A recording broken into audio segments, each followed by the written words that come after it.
mouse बिना पनि मैले चलाउँदैछु कसरी चलेन भन्नुहुन्छ अब यस्तो खालको यो आएको छ कि छैन यहाँनिर योवाला यो चाहिँ आउनुपर्छ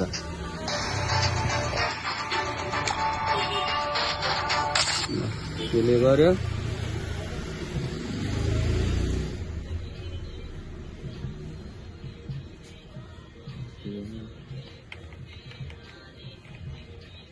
किबोर्डबाट चलाउँदा नि यहाँ मजाले चलिरहेको छ त अब एकछिन यो भयो अब यो चलिरहेको त एकछिन पर्छ यो भयो पज भयो नि रेकर्ड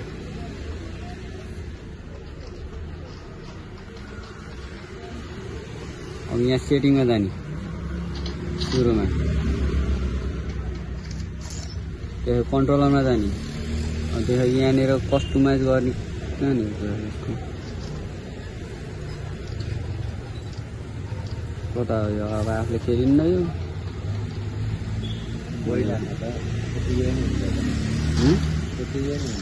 मिल्दैन अब यो यहाँनिर जाने अब यहाँनिर आइकनमा अब यो चेन्ज गर्ने चेन्ज गर्ने यो अप्सन यो सबै आयो अब यो माउसको भयो यो किबोर्डको WS भयो यो राख्ने हो यहाँ यसरी मिलाउनु पर्यो यो भयो अब माउसको लागि यहाँ लिफ्ट फायर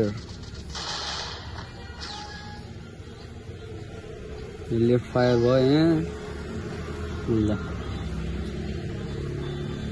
यो राइट क्लिक अब यो स्कोपको लागि यो स्क्रोलवाला भयो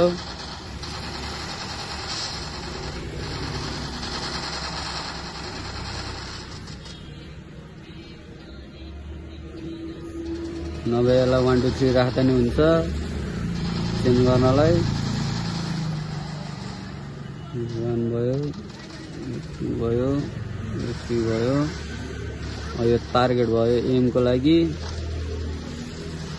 यो कट यो चाहिँ माउस हलाउनु भयो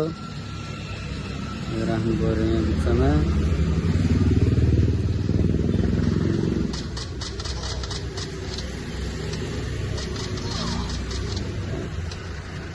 पिकअप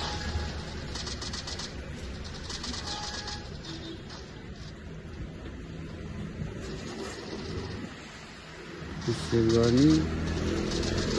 त्यसपछि अब यो सबै मिलाउनु पर्छ त्यतिकै त कहाँ हुन्छ त अनि नमिलाइकन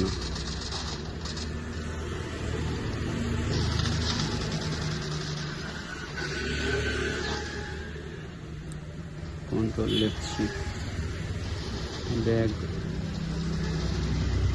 ब्यागको लागि त्यसमा छ ट्याब यसरी मिलाउँदै जानु पर्यो अनि बल्ल हुन्छ एक्सेलेटर हेर्छु